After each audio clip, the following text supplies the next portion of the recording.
Halo, selamat malam. Semuanya apa kabar? Setelah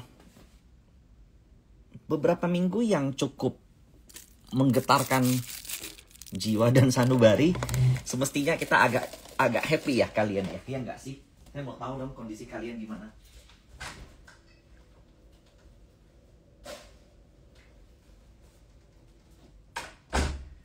So, are you guys happy atau masih sedih nih? MSCI PANI, kalau seandainya free float dari company itu diberlakukan, untuk masuk MSCI PANI perlu angka 60.000 ke atas.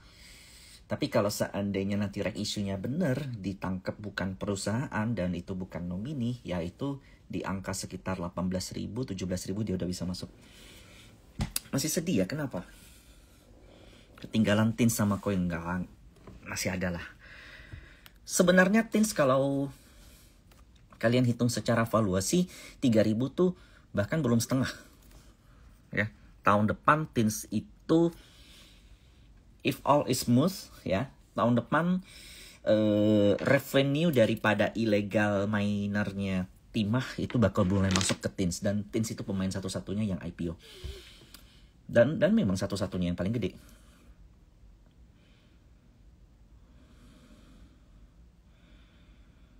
GTS sih saya nggak tahu ada apa itu. MTech not that good I think. Coin MSCI mungkin nggak ya. Ntar ya. Tapi kan koin udah pernah suspend ya. Enggak lah, jauh lah.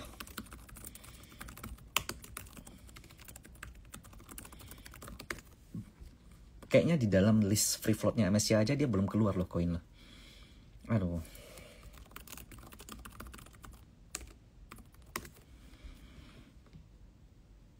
Cuan enggak sih. Cuan justru terancam keluar daripada MSCI kalau seandainya free float dari perusahaan itu jadi ya.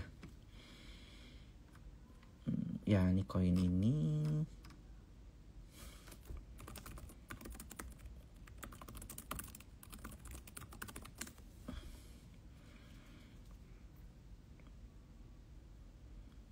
$37 triliun, free float 43%. Honestly menarik. 43% dikali 37 triliun. Berapa? Honestly menarik. 15 triliun. 28 triliun. 15 triliun. 28 triliun dibagi 15,9 triliun berapa?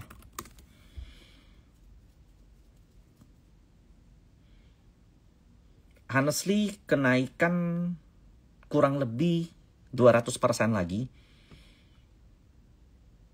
daripada koin bisa masuk MSCI. Kurang lebih seperti itu cara ngitungnya.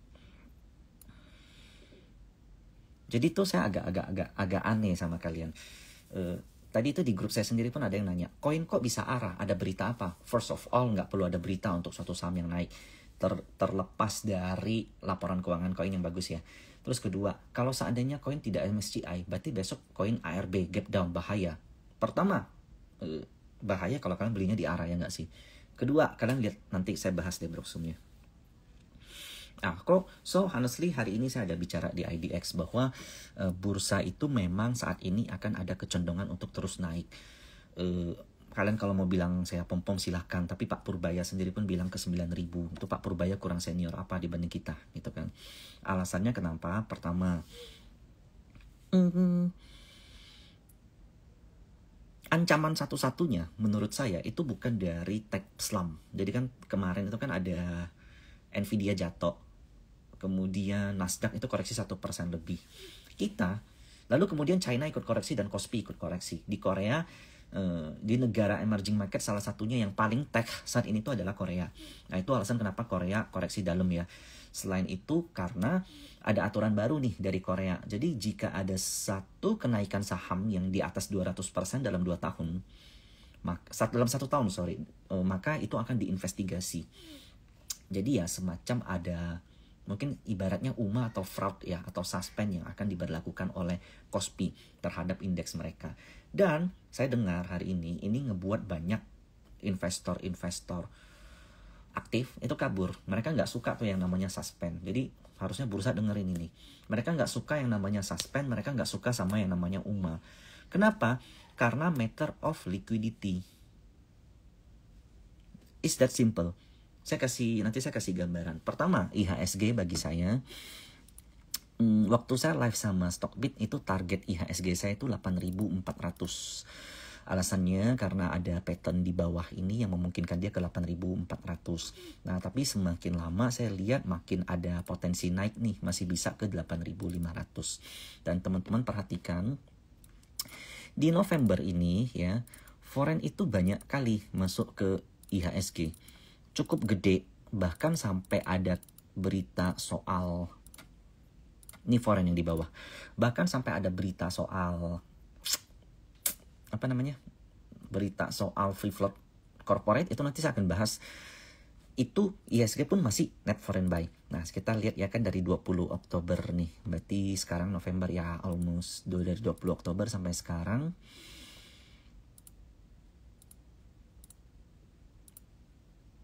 Sampai saat ini, teman-teman perhatikan, kok ada seger ya, apaan ini? Saya baru tahu loh, segernya diabaikan deh. Jadi ada BCA, Bank Mandiri, Astra, BNI, Goto. Goto itu juga menarik bagi saya. Telkom, brand. Nah, kenapa bisa ada brand?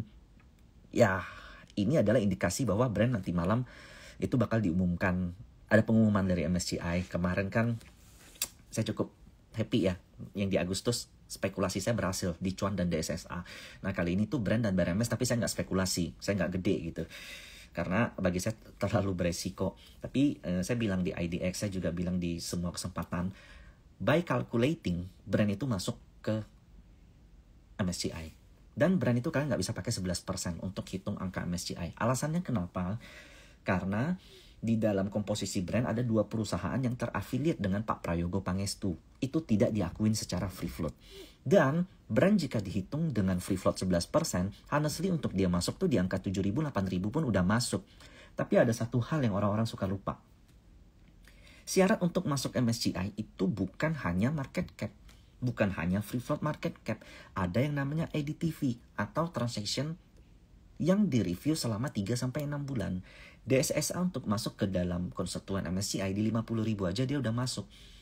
Tapi selama 6 bulan lebih, kenapa dia nggak masuk-masuk padahal udah sampai 70.000, udah sampai 60.000? Karena semakin besar free float, semakin besarlah acquirement untuk likuiditas hariannya.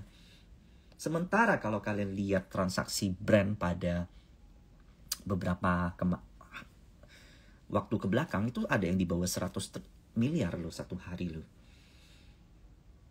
Nah, jadi seandainya ada satu saham yang sudah disuspend kedua, yang alias 14 hari atau di atas 10 hari itu, most likely dalam waktu 6 bulan atau setengah tahun ke depan, itu tidak bisa lagi masuk ke dalam MSCI. Tidak akan mampu ngejar transaction average-nya. Nah, itu alasan kenapa saya akan bersuara terus bahwa suspensi itu bukan solusi. Memangnya orang yang ngebeli saham, contoh nih ya, contoh. Tins kan kita tahu itu saham yang memang lagi turn around. Begitu disuspend, sempat koreksi dulu tuh, ujung-ujung kenceng lagi. Apa pengaruhnya gitu loh. Dan kalian lihat hari ini yang beli Tins itu BK, foreign, yang jual tuh retail, ZP. Jadi suspensi itu tidak mempengaruhi minat beli dari satu perusahaan, apalagi perusahaannya itu bagus. Yang mesti disuspensi itu saham-saham seperti Dada. Harusnya turunnya itu disuspensi.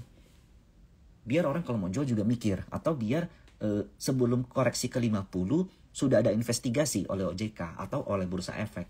Jangan yang naik yang disuspensi. Dan kalau naiknya itu ada alasan, ya ngapain disuspensi? Kecuali naiknya tanpa alasan. Nah, itu satu. Oke. Kemudian kita mulai bahas dari saham-saham yang saat ini, kemarin kan saya ada post tuh, kalau kalian lihat highlight story saya Telkom, itu honestly bagi saya menarik banget. Saya ada bilang Telkom is a gold. Kenapa? Kalau kalian beli Antam, kalian beli gold selama 1 bulan kemarin gimana? Rugi kan? Minus 10%, minus 12%. Mungkin minus 15% kali ya. Kalau kalian beli Telkom 1 bulan lalu, saat ini udah plus 15%. Kenapa saya bilang Telkom is a gold? Pertama, kalian perhatiin inverted head and shoulders di sini. Oke? Kemudian breakout. Nah, kemudian teman-teman perhatiin foreign yang ada di Telkom, senapsu ini foreign sama Telkom. Oke, kalau saya tracking back dari awal tahun lah, jadi dari Mei, itu foreign udah beli di Telkom itu kurang lebih 5 triliun. Kurang lebih 5 triliun lebih lah. Dan ini kan boleh dikatakan ya, kalian lihat ini. Kalau kalian tahu ZP, kita satu-satu bongkar deh. ZP itu Maybank Sekuritas. BK JP Morgan, of course. RX Macquarie, of course. AK UBS, of course. SS Supra Sekuritas. Oke, ini termasuk sekuritas yang agak yang aktif di mana-mana ya. DX itu Bahana, sering dipakai Pak Pepe tuh. KZ CLSA, BB Verdana, IF Samuel. Most likely pembeli daripada Telkom itu adalah para pemain kakap. Kalau broker-broker sellernya itu most likely lokal ya, meskipun ada YU di sini satu yang nyelip ya. CC juga termasuk salah satu big player, tapi kalau kita lihat total akumulasinya tuh cakep, pakai banget. Nah, sayangnya kan harganya itu di angka 3.000. Makanya kalau teman-teman lihat setiap Telkom turun di bawah 4.000, most likely ada yang makan di sini. Setiap turun di 3.000. Makanya kemarin turun, naik lagi, turun, naik lagi. Nggak enaknya kalau kalian ngikutin blue chip, ngikutin foreign di blue chip, time frame mereka dalam akumulasi itu panjang. Bayangkan dari Maret sampai saat ini November dia baru bergerak. Sampai 2 bulan lalu lah, sampai September baru bergerak. Mei, Januari, Februari, Maret, April, Mei, Juni, Juli, Agustus, September. Kalian perlu tunggu 4 bulan, 5 bulan baru dia bergerak. Nah, that's why kita perlu perlu membaca flow harian juga, time frame-nya dipendekin. Nah, itu alasan kenapa bagi saya Telkom salah satu yang menarik. Per hari ini aja yang beli masih JP Morgan, meskipun candle-nya merah ya. Tapi kalau kita lihat dari transaksional ini ya, nah itu adalah 4. Targetnya tuh ke 4.000 dan harusnya sebenarnya lebih. Nah, kita logika aja, yang beli tuh udah 5 triliun. 5 triliun gede Pak Bos. Tahun ini aja foreign keluar IHSG ada berapa? 60 triliun ya kalau nggak salah. Kalau nggak salah, net foreign sell IHSG itu 60 triliun kurang lebih. Tapi di Telkom beli 5 triliun. Nah, itu kan something tuh. Dan belinya Telkom, dan nafsunya foreign di Telkom itu setelah ngelewatin momen awal-awal Pak Prabowo terpilih, setelah ngelewatin momen brand cuan PTRO dikeluarkan dari list MSCI. Lalu kemudian itu setelah melewati momen Pak Purbaya, Bu Sri Mulyani diganti Pak Purbaya. Banyak sekali turbulensi yang terjadi di IHSG dan Telkom konsisten net buy. Kenapa Koko baru ngomongnya sekarang? Kalau saya ngomongnya 3-4 bulan lalu, ya sahamnya juga nggak gerak kemana-mana. Kali ini baru kelihatan ada serius sedikit nih, ada usaha untuk ngangkat. Nah, gitu. Saya nggak peduli sama Aman. Honestly, saya nggak suka sama Aman. Nah, catat tuh. Silahkan buat kalian yang punya view bullish terhadap Aman, tapi saya tidak. Jadi tidak selalu foreign masuk artinya naik. Ada faktor lain yang perlu kalian pertimbangkan. Pertama flow, kemudian fundamentalnya, kemudian yang paling penting ownernya. Kalau foreign masuk terus ke saham itu tapi ownernya jualan terus, apa gunanya? Saya ambil contoh, BRMS. Awal tahun, mungkin kalian ada yang di situ juga. Awal tahun saya di pelataran bareng dengan Sukor, bareng Cik Leli Feng Shui. Saya sering pakai dia. Waktu itu saya ketemu satu matriks di awal tahun yang dimana matriks ini tuh bisa jadi harapan untuk bursa. Kenapa? Karena kalau kalian pakai matriks klasik seperti PBV, dividen, PE, EV EBITDA, saya pikir tidak ada katalis untuk mendorong bursa kita selain dari matriks yang saya temukan ini, yaitu matriks MSCI. Nah, saat itu pembahasan utama saya tuh BRMS. Itu di Januari ya. BRMS tuh di 400-300 kurang lebih. Waktu itu target MSCI kita tuh 600. Dan saat ini sampai 1.200, 2 kali lipat dari angka MSCI. BRMS ini sudah, kita tahu lah, sudah di-own bukan dari Bakri sendiri. Ini ada campur tangan Pak Antoni Salim di sini. As a good owner, ya, yang memanfaatkan pola MSCI ini adalah putra-putra terbaik bangsa, putra-putra terkaya di bangsa. Putra-putra yang paling brilian di bursa. Putra-putra yang paling brilian di Indonesia. Matrix MSCI, Index Fund ini fenomena yang udah datang gitu loh. Ibaratnya AI udah datang. Oh, saya nggak mau pakai ChatGPT, itu tidak real. Pak Bos, ini sama aja dengan kalau kamu menolak Index Fund, ini sama aja kamu menolak, oh mereka yang punya banyak uang itu miskin semua. Itu aneh menurut saya. Index Fund itu nilainya sudah jauh lebih, udah sekitar 60% menguasai daripada active fund. Jadi Konglo tuh melihat ini, matrix ini saya temukan sebelum ramai bahas-bahas MSCI itu di Januari, sebelum Imlek saya ingat, atau pas Imlek saya lupa deh, waktu itu ada barongsainya aku, soalnya ada barongsainya tuh aku jadi ingat. Nah, kalau teman-teman perhatiin, BRMS foreign flow-nya mah gila banget. Nah, ini salah satu contoh foreign flow yang boleh kalian ikutin. Emiten yang ownernya baik, ada foreign dia nggak makan. Padahal kalau owner mau banting BRMS sampai bawah dengan foreign flow seperti ini bisa aja. Tapi ternyata dia baginya gradual dan harga sahamnya pun ikut naik. Kalau seandainya harga sahamnya naik, contoh gini, owner dapat inflow 1 triliun. Dia banting ke bawah 1 triliun atau bagi sekarang 1 triliun dengan angkat 50% dulu. Kalau angkat 50% dulu, dia bagi sahamnya nggak perlu terlalu banyak dong. Paham nggak maksud saya? Contoh, teman-teman punya 1 ton beras. Ada yang pengen beli juga 1 ton. Teman-teman langsung kasih semuanya. Plok. Atau teman-teman tunggu harga berasnya naik sampai 2 kali lipat. Yang mau beli 1 ton ini ujung-ujung teman-teman cuma perlu kasih 500 kilo kan? Tidak perlu sampai 1 ton.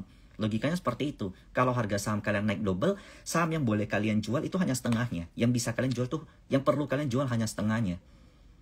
Kalau emitennya bagus, kalau story-nya jalan, contoh BRMS dengan emas, kita tahu semua itu. Dan tahun depan ada potensi dia digarap dengan Dewa. Owner nggak bakalan jual sahamnya sampai habis. Owner juga mau memiliki sahamnya. Owner juga tidak takut terdelusi kalau dia buang-buang terus. Makanya ada pos kecenderungan sahamnya naik. Jadi pola pikir seperti ini hanya dimiliki oleh konglo-konglo.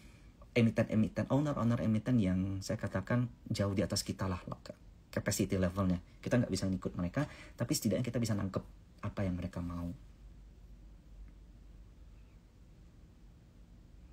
Whatever you said it, BRMS bla bla bla bla bla bla bla bla bla, saya belum tahu itu semua, tapi di Januari kita lihat ada potensi BRMS dikejar ke MSCI. Whatever you name it. Whatever you name it. Oke? Nah, so hal-hal seperti inilah yang perlu teman-teman perhitungkan. Lalu kalau foreign flow udah seperti ini, kalau foreign flow itu terjadi karena indeks, honestly udah nggak bisa dihitung. Alasannya kenapa? Karena foreign flow yang masuk karena indeks itu tidak exit. Mereka honestly masuk kemudian diemin. Karena passive fund secara habitat, secara strategi investasi mereka adalah beli dan diam.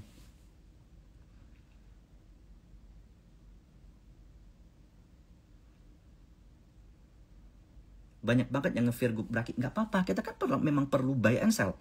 Kalian harusnya terima kasih dong kalau terdapat perbedaan pendapat. Cara lihat foreign flow, salah satunya lihat yang di bawah ini. Tapi biasanya saya bisa lihat sebelum market close. Oke?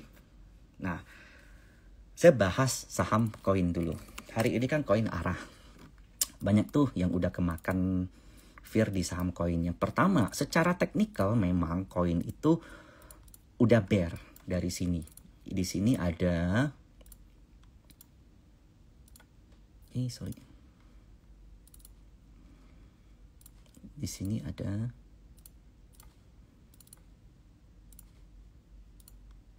inverted cup and handle. Kemudian target koreksi daripada pattern ini itu ada di kisaran 2100 sampai 2000. Oke, apakah saya beli di 2100 sampai 2000? Jawabannya kalau saya bilang iya, saya bohong.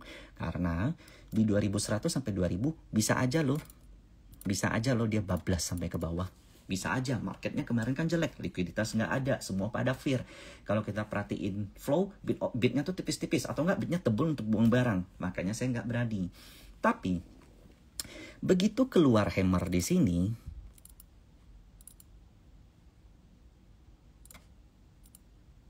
itu saya udah agak, udah langsung, kok bisa hammer. Kemudian perhatikan, hammernya terjadi dengan volume yang besar. Hammernya terjadi dengan volume yang kecil. Itu yang menarik. Alasannya kenapa? Bayangkan, di harga 2100, dia mampu angkat sampai 2300, tapi nggak ada musuhnya, nggak ada yang jual lagi. Artinya apa? Artinya, kalau di bawah harga lebih murah, logikanya harusnya orang panik dong, betul nggak? Harusnya yang terjadi itu seperti ini. Contoh, ini harga koin break di 3000. Banyak tuh yang jual panik. Besoknya banyak juga yang jual. Besoknya lebih bawah lagi, nggak ada yang jual. Kecil. Artinya barang-barang yang di atas ini udah habis. Yang panik tuh udah sedikit. Nah, kemudian ketika ada hammer di sini 29 Oktober, mari kita lihat 29 Oktober. Boom. AK masuk. Agak aneh menurut saya kalau AK masuk. Saya cukup meyakini yang nahannya itu adalah AK karena average dia paling murah. Kemudian ada MG dan CP, that's good. Ini mereka bagi saya jagoan nih, jenderal bursa nih, berani nahan di bawah. Besoknya kan cuannya terbang, oke? Terbang hampir arah, tapi nggak arah. Kemudian closing di bawah. Besoknya itu tanggal 30. Di situ saya udah lihat bid overnya cakep, udah mulai rapi segala macam. Kemudian masuklah YJ, MG-nya nambah, YU juga masuk. Di sini saya lihat YJ ini kan apa ya? Lotus. Nah, ada beberapa broker yang saya suka ikutin. Salah satunya Lotus, YJ, kemudian CC, kemudian AKBK, of course. Kemudian ada HP. Kalau mereka udah masuk, biasanya mereka maker harga. Mereka nggak follower. Mereka nggak ngikutin Wells. Mereka lah Wells-nya. Nah, begitu koin udah mulai arah tapi nggak jadi ya. Hampir arah tapi nggak jadi. YJ masuk bagi saya something. Lotus ini maker. Artinya dialah yang nggak ngizinin harga koin turun di bawah 2200. Nah, kemudian hari-hari selanjutnya 31 dan tanggal 3 dilanjutkan sampai tanggal 3, YJ-nya nggak jualan sama sekali. Bahkan AK-nya jualan, YJ-nya nggak bergeming. Malahan YU nambah, MG dan nambah. Di situ besoknya, 4 November, saya suruh beli di grup. Alasannya kenapa? Saya nggak bisa kasih lihat ya, karena bid dan offernya itu kurang lebih menunjukkan sesuatu yang cukup menarik. Bagi saya, ada banyak barang yang ini XL ada beli nih jadinya nih. Ada banyak barang yang dibagi. Nanti kapan-kapan saya kasih lihat deh caranya. Itu saya mesti live, mesti saya rekam atau mesti live ketika market open. Di sini saya nggak bisa kasih lihat. Nah, setelah itu makanya kita spekulatif. Kita nggak spekulatif juga sih. Saya tahu kalau ini good. Nah, di view saya koin saat itu seperti ini. Jadi kalaupun dia koreksi setelah nyentuh 2700 nggak masalah karena itu resist. Nah, ada potensi dia ke 3000. Ini tepat kemarin. Puji Tuhan, hari ini lewat dari 3000 dan bayarnya itu adalah AK nambah, KI nambah, MG nambah, LG, BB, SS ini full big player di koin dan sellernya itu kebanyakan adalah retail. Salah satunya adalah XL yang nomor 1. Dan bagi saya ini sebuah perkembangan. Tapi XL-nya katanya bandar kok. Ya, pokoknya kalau XL bisa cuan itu bandar. Kalau XL rugi itu retail. XL di dada itu retail tuh. Tapi XL di koin, di PTRO yang hari ini net sell juga, itu adalah bandar. Ya nggak apa-apa lah. Kalian yang pakai XL dan cuan koin boleh dong ngomong kalian bandar nggak atau nggak gitu loh. Cuan November ini nggak keluar MSCI kan kok. Memangnya dia masuk? Dia even nggak masuk. Jadi buat kalian yang bilang XL itu sobat loss, XL itu pasti rugi, XL itu kalau masuk kalian keluar, kok kalian salah total menurut saya. Tidak bisa digeneralisir seperti itu.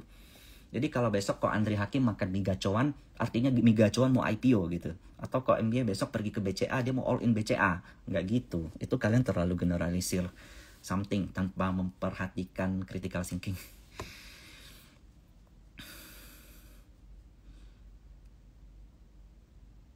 Koin MSCI itu masih jauh sekali. Tadi saya udah bilang itu mungkin mau 2 kali lipat dari sekarang.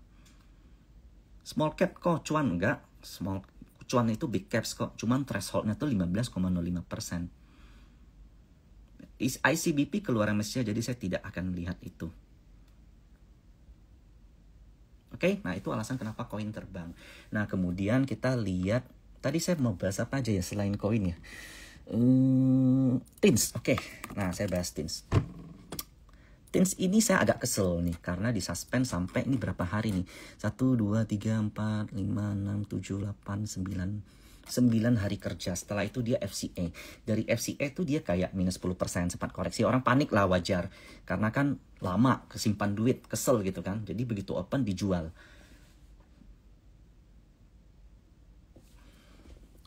Kita, salah satu betting besar kita tuh adalah TINS.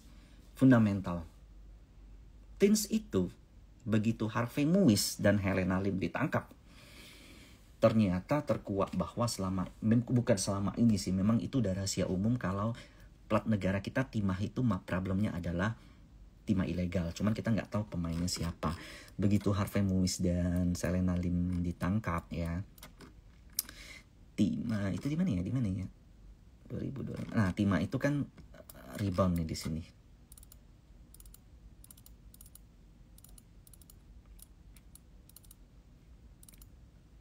Rebound kita let's say lah dari 700 ke 1500, beggar, naik 2 kali lipat. Tapi tanpa pemberitaan yang sama, timah juga ikut terkoreksi sampai 845. Jadi setelah naik 100%, dia koreksi juga 50%. Pertanyaan saya, kalian yang beli di sini mampu nggak hold sampai di sini? Jawaban saya kan mungkin susah ya. Secara logika kalian beli 1 miliar, jadi 2 miliar, lalu balik lagi 1 miliar, mentalnya kena pasti. Itu alasan kenapa teknikal tuh berguna. Itu alasan kenapa kalian kalau udah lihat fundamental, kalian harus lihat flow dan teknikal dan bandarmologinya. Tanpa berita tambahan apapun, TINS kemudian naik ke 3000, beggar lagi 2 kali, bayangkan. Padahal belum tercermin apapun di laporan keuangan dengan masih narasi yang sama dengan fundamental yang sama pula. Berita terbarunya barang-barang Sandra Dewi 77 apa 78 tas mewahnya disita.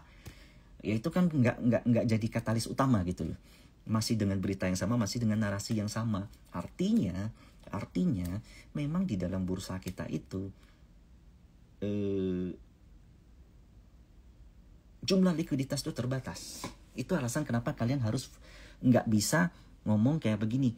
Saya mau beli saham TINS karena saya maunya long term. Saya nggak mau lihat. Saya maunya long term, nggak mau lihat ngapa-ngapain gitu. Nggak mau ikutin perkembangan ini dan itu, nggak bisa kalau di bursa kita, Pak Bos. Muntah dikocok kayak gitu, bener, muntah. Bitcoin aja nggak kayak begini, Bos. Oke? Nah, so kenapa TINS bisa arah? Kalian cari deh berita TINS hari ini. Ada yang tahu gak sih apa? Iya, penyerahan aset si TINS. Ya, itu betul. Tapi tanpa itu pun dari awal kita juga udah tahu kok bakal diserahkan ke TINS.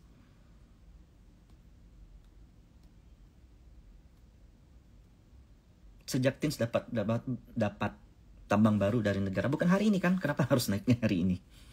Coba. Nggak ada yang bisa jawab kan? Simply kalian mesti follow flow-nya.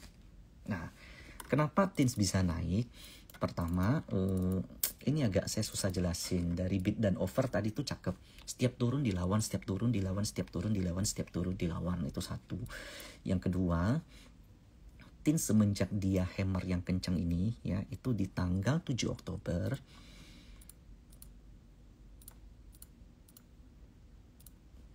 Kalian lihat, Ini ada NI, BNI Sekuritas, AT, XA, SS, XL, MG. Ini menurut saya agak hantu nih. Broker-broker hantu ngumpulin.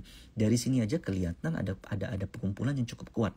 Jadi NI, AT, XA, SS ya. Kemudian sampai ke November hari ini tanggal 5, ini tanggal 4. NI-nya nggak bergeming sama sekali, malahan nambah. NI itu BNI Sekuritas ya. Ya ini wong pasti insti menurut saya. Kemudian LG malahan Trimegah yang biasanya banyak insti pakai, itu juga malahan nambah. Ada BK pula JP Morgan di situ. So I think TINS ini is not end. Di harga yang mereka beli kemarin BNI Sekuritas di sini menyentuh tuh harga di sini. Kelihatan nggak? Nyentuh. Jadi setiap dia kena ini hammer sekali nih. Jadi kan kemarin sempat TINS sempat hampir ARB, kemudian hampir kuning kan. Lalu koreksi hammer lagi. Biasa kayak gini tuh main-mainin kalian doang tuh. Bikin kalian apa istilahnya namanya test seller. Gue udah sempat angkat jadi hammer. Itu di tanggal apa tuh? 31 Oktober kita lihat ya, 31 Oktober. 31 Oktober. Nah, itu RX to Macquarie itu. Kemudian PD. NI-nya ada jualan nggak sama sekali. Malahan nambah Pak Bos di bawah. Tapi besoknya dia sengaja tuh. Ngelihat kayak setelah dia beli, dia sengaja biarin besoknya. Nggak apa-apa, koreksi, dibiarin. Tapi NI-nya nggak jualan. Oke? Kemudian besoknya lagi 4 November. Dibikin lebih turun lagi. Tuh, tapi volumenya nggak ada sama sekali Pak Bos. Kecil sekali. Dibanding dengan areal beli dia yang dulu sebelumnya. Itu alasan kenapa di titik terbottom ini, di titik terbawah dari mereka beli, yaitu di angka 2400. Hari ini sempat menyentuh 2400, 2340. Sedih sebentar doang, habis itu langsung diangkat kenceng. Ini adalah psikologis daripada bandar-bandar. Ini psikologis daripada fund manager. Ini psikologis dari active wealth yang mereka sendiri nggak rela floating loss terlalu lama. Itu alasan kenapa begitu. Saya udah nunggu TINS tuh. Nunggu bottomnya gitu. Kena, kemudian mulai di HK, bid over kelihatan, flow-nya masuk, udah sikat. Nggak harus nutup gap. Mana bandar peduli sama gap Pak Bos. Dan hari ini pembeli daripada TINS itu adalah BK, JP Morgan, PD. Hari ini SS-nya udah mulai keluar nih. NI-nya udah keluar tapi dikit banget, nggak consider keluar. Nah jadi selesai belum? Jawabannya kalian tahu sendiri, belum. Kalau seandainya TINS besok koreksi, itu masih worth to buy. Saya ngomong kayak begini sih ada resiko loh buat saya loh. Karena ya ini kan kita ngebaca wealth ya gitu loh. Siapa tahu dia nggak seneng gitu loh. Cara lihat bid over saya nggak bisa kasih lihat karena bid overnya udah nggak ada kan, market udah tutup. Gitu. So this is how I try to connect the dot in the market. First of all, saya harus tahu kerangka berpikir dulu. MSCI contoh yang paling sering kalian salah tuh MSCI. Yang kedua, kalian tuh nggak perlu tahu MSCI satu saham bisa masuk di berapa. Jadi saya katakan dengan lantang, kalian tidak perlu tahu. Yang kalian perlu tahu adalah bagaimana satu saham bisa bergerak naik. Soal mau nyampe atau enggak ke MSCI itu urusan owner, bukan urusan kalian.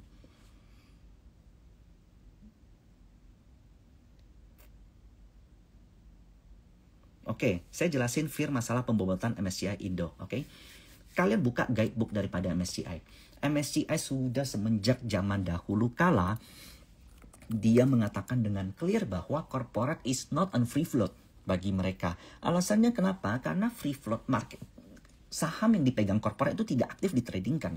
Mereka nggak suka itu. Dan ketika tidak bisa ditradingkan, likuiditas berkurang. Lalu kenapa baru heboh sekarang di Indonesia? Yang saya tahu adalah itu masalah disclosure. Selama ini MSCI dan FTSE itu punya perhitungan terhadap free float tersendiri. Structural company mungkin mereka lihat Bloomberg atau apapun sampai saat ini tidak ada yang tahu caranya. Tapi yang pasti mereka tidak lihat ke SEI. Nah baru-baru ini mereka menyurati ke SEI dan saya nggak tahu deh. Intinya FTSE dan MSCI itu punya akses terhadap disclosure company yang ada di Indonesia, bahwa ternyata banyak perusahaan yang megang.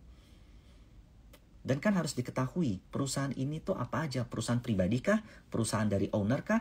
Kalau seandainya KPD gimana? Kalau seandainya fund manager gimana? Karena fund manager kalau beri saham, PE itu juga pakai perusahaan. Nah ini yang bagi MSCI berbahaya. Jadi semua perusahaan itu bakal dianggap bukan free float, dan itu berisiko, Bu. Sebenarnya kan tidak seperti itu. Makanya kita perlu tunggu jawabannya sebelum 30 Januari 2016. Semoga tidak. Nah kemudian ini saya mau kasih lihat nih. Case seperti ini pernah terjadi di Nifty. Di India. Jadi di India pada 2022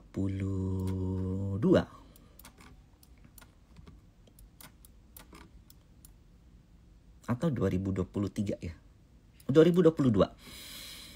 Itu pernah kejadian seperti ini. Waktu itu tuh karena Adani Brothers yang sempat masukin orang terkaya di dunia, sahamnya naik gila-gilaan. Kemudian MSCI melakukan investigasi. Dia juga menetapkan hal yang sama, bahwa akan ada peninjauan ulang kembali metode perhitungan free float. Dan pada tahun itu, waktu itu tuh 1 tahun ditunda, 2 tahun ditunda, dan setelah 2 tahun gak ditunda, kemudian diinvestigate. Akhirnya Nifty di momen itu di tahun itu ada 6 perusahaan yang keluar. Kalian lihat ini gap down di Nifty itu banyak banget. Di sini ada 1, ada 2, ada 3, ada 4. Di sini ada 5, ada 6, ada 7, ada 8, ada 9. Ada 9 kali gap down yang terjadi di Nifty di momen itu. Tapi di end of 2022, start 2023 ke atas, 2023 ke atas, ada 8 emiten yang masuk. Dan salah satu 2 atau 3-nya itu yang keluar di awal, masuk lagi. Kenapa? Karena structural company-nya udah beres. Kemudian lihat apa yang terjadi dengan Nifty. Boom. Nah, saya melihat ya itu ada potensi terjadi di IHSG. Kalau itu kejadian, ya kita berdoa aja nggak kejadian. Oke, jadi itu sekian yang bisa saya bahas. Jadi semakin besar free float company, syarat untuk masuk dari market cap semakin rendah, tapi semakin tinggilah syarat ADTV-nya. Contoh, market cap 100 triliun, free float 20%. Artinya kan free float market cap-nya 20 triliun. Nah, transaksi hariannya itu kurang lebih harus 20%. Tes, halo. Nah, kemudian yang nanya MTech. Bagi saya MTech honestly dari atas ke bawah sini itu banyak forex keluar. Jadi saya udah kurang suka. Kemarin saya sempat stop loss di bawah 1300. Sorry, di bawah 1350. Kemudian di sini rebound nih. Jadi di sini udah lumayan ada forex yang nahan nih. Jadi menurut saya bisa balik 1415. Nah, 1415 menurut saya wisely, kalau saya sih saya keluar di 1415. Tadi agak nge-lag ininya, habis internetnya nge-hang. Memang saya diam kok, saya nggak ngapa-ngapain kok. Nah, so like that. Untuk market sebenarnya masih banyak sih yang bisa dibahas, mulai dari flow ke consumer goods ya. Kenapa consumer goods salah satu topnya untuk sisa the rest of this year. Kalian tahu GDP hari ini kan 5,1 ya. PMI kita juga naik dari estimasi JP Morgan, kita naik tuh. Ini ada memang pertanda pertumbuhan ekonomi yang mulai rebound. Jadi perubahan efeknya mulai kerasa tuh dari konsumsi masyarakat. Tapi kok di sebelah saya, tetangga saya itu warungnya masih sepi. Lu nggak bisa lihat kayak gitu. Yang kita lihat itu satu Indonesia, bukan yang di sebelah lu doang. Tape reading nggak bisa kalau kita mesti live trading kan. Nah, Dewa itu salah satu my top picks tuh, Dewa. Aduh, ini dibuat turun, gak mau turun-turun. Nah, Dewa ini hari ini bayarnya itu, waduh gila banget. Hari ini saya nggak tahu kenapa sih. AK tuh agak masif ya. Kita coba lihat AK. BRMS, Bank Mandiri, Koin, Dewa, Astra, Brand, UT, PTRO, BCA. Waduh, ini kenceng lah. Bagi saya, Dewa ini kemarin koreksinya tuh pas tuh di titik ungu ini tuh. Nah, ini udah ada. Kalian kelihatan nggak sikap and handle di sini? Pasti nggak kelihatan kan? Saking seringnya saya charting tuh, ini nggak perlu masuk ke time frame kecil lagi udah kelihatan cup and handle. Ini mesti biasanya nih Orly. Bentar ya.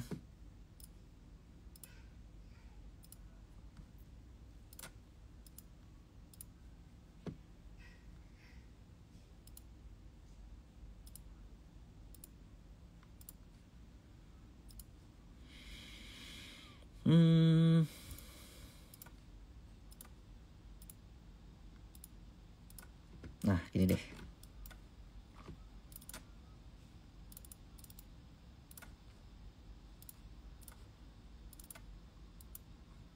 Kalau gini udah kelihatan belum? Mungkin kira-kira udah tahu ya. Tuh. Udah mulai kelihatan tuh. Di sini juga pasti 1000% MACD bullish divergence. Saya nggak.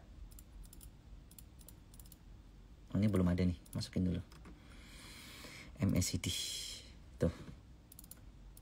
Kalau kalian sering charting, kalian tuh nggak perlu masuk ke indikator lagi, pasti tuh udah bisa kira-kira tuh. Tuh ini kan ada bullish divergence ya, kelihatan kan di sini. Ini turun, ini naik.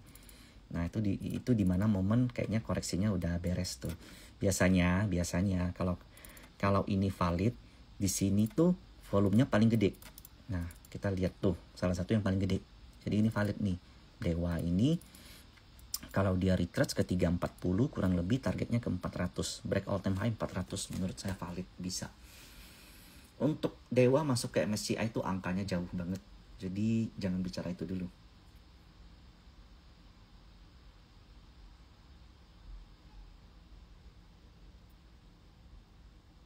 MBMA good, tahun depan probably laporan keuangannya bakal better.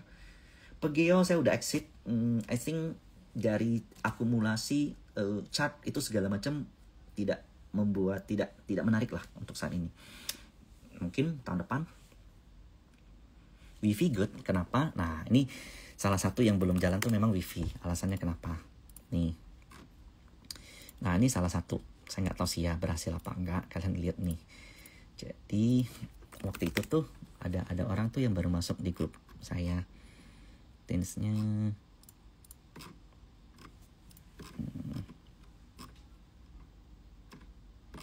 bentar ya. Tuh, tadi tuh ada yang ketinggalan masuk PTRO di grup saya. Ini kita udah boleh beli apa? Jadi dia bingung. Nah, akhirnya saya tuh udah call PTRO brand dari 2-3 hari lalu. Kemudian saya kasih tuh, Bu, ini saya kasih tahu ya, yang masih oke bagi saya. Ini tuh tanggal November 2 hari lalu. Tins bisa agak koreksi tapi belum jalan. Kemarin ketunda karena suspend. Jelek, ya Tins bisa sampai 2.300. Artinya masih ada potensi koreksi hampir 10%. Tapi dari valuasi itu kurang lebih bisa ke 5.000. Gimana sih cara hitung 5.000? Yaitu fundamental. Oke. Nah, 2.300 bottom dari market hari ini tuh 2.340. Kenapa saya bilang 2.300? Pertama, titik bottom dari akumulasi yang hammer ini tadi kan kita udah bilang ya, itu di angka 2.400. Saya spare 100% karena di sebelumnya itu ada di angka ini yang gap di sini. Jadi kalian boleh beli sampai 2.300. Bagi saya mustahil NI biarin, mustahil juga NI cut loss dengan nilai seperti itu. Kalian mesti ingat loh, kalau kalian big player, kalian udah punya uang kayak 30 miliar atau 20 miliar, kalian beli satu saham, nggak bisa beli dan keluar seenak itu. Begitu kalian udah mutusin beli satu company, udah nggak mungkin cuman, oh dia naik saya beli. Karena uang 30 miliar nggak akan keserap. Apalagi mereka yang triliunan. Jadi mereka kalau masuk satu emiten, plop, likuiditasnya cukup, fundamentalnya panjang, bisa dipertanggungjawabkan. Ya kita follow mereka. Nah itu logika saya di bursa tuh. You must think like a businessman. You must think like an owner. You must think like a fund. You must think like a wealth. Keluar dari matriks 99% itu. Yang paling sering itu kan. Di grup saya pun masih sering kayak begini. Koin hari ini ARA, ada berita apa? Tins kok naik, ada berita apa? Telkom kenapa bisa hijau ya? Ada berita apa? Dada kenapa turun? Ada berita apa? Kalau begitu, apa gunanya laporan keuangan? Apa gunanya technical analysis? Apa gunanya flow? Apa gunanya berita? Apa gunanya yang lain? Kalian buka aja berita. Mana yang berita bagus kalian beli, mana yang berita jelek kalian jual, kan? Harga dalam jangka waktu pendek mungkin dipengaruhi oleh berita, tapi tapi tidak dengan tren. Kalau tren, harga boleh digoreng setinggi-tinggi mungkin, tapi saham yang fundamentalnya bagus, yang trennya tercipta, itu akan long lasting. Kalau kalian paham konsep ini, kalian tidak akan terjebak di dada.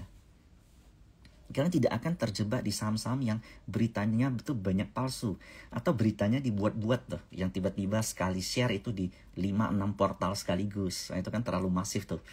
Biasanya tuh ada bau ikan yang belum dimasak tuh, ada amis sedikit. Cuma not bad menurut saya. Dari 1700 MSCI saat ini konsol begini, even balik ke areal MSCI di 1700 saja belum. This is good menurut saya. Masih banyak sih yang mau saya share sebenarnya, tapi udahlah, ini kayak waktunya udah agak mepet nih. Ini juga udah cukup malam. Apalagi yang perlu dibahas. Jadi gitu. Sebenarnya honestly acquirement untuk masuk MSCI itu tidak sulit. 1.668 billion US dollar. Itu kalian kalikan dengan jumlah dolar pada saat rebalancing. Ya kita anggap 16.000, 17.000 lah ya. Itu kurang lebih di bawah 30 triliun bisa masuk. Dengan catatan free float di atas 15%. Bagaimana jika di bawah 15%? Jika di bawah 15%, lu kalikan dengan 1,8 atau kali 2. Maka itu perlu 50 triliun. Nah, itu cara ngitungnya. PTRO, ya let's see. Pertama ya, saya nggak tahu besok kejadiannya seperti apa. Nanti malam seperti apa. Apakah BRMS nggak bisa masuk atau rata brand nggak bisa masuk. Nah, besok bakal volatil lagi. Mungkin ARB. Tapi ya hope so masuk. Saya sih sendiri nggak gede di situ. Nah, PTRO sendiri kalian perhatiin memang Floren tuh belum terlalu aktif di PTRO. Jadi sebenarnya masih jauh. 15 September sampai saat ini, kita lihat yang beli tuh memang broker-broker yang HP tuh harusnya affiliate dengan Pak Prayogo. Ada SS, ada PDLS, XL. Intinya foreign is not that active terhadap PTRO. Masih sekedar beli dan jual. Jadi yang ngangkat ini most likely lokal. Ini kalian lihat ada double bottom nih di PTRO nih.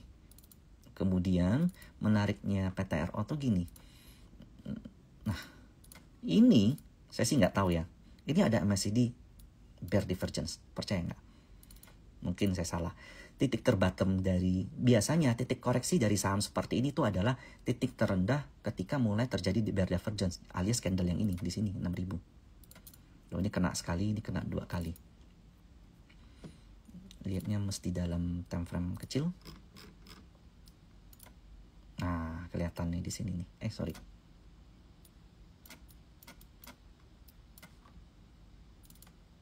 Harganya naik, tapi ininya turun. Di sini naik, sorry. Ini naik. MACD-nya turun.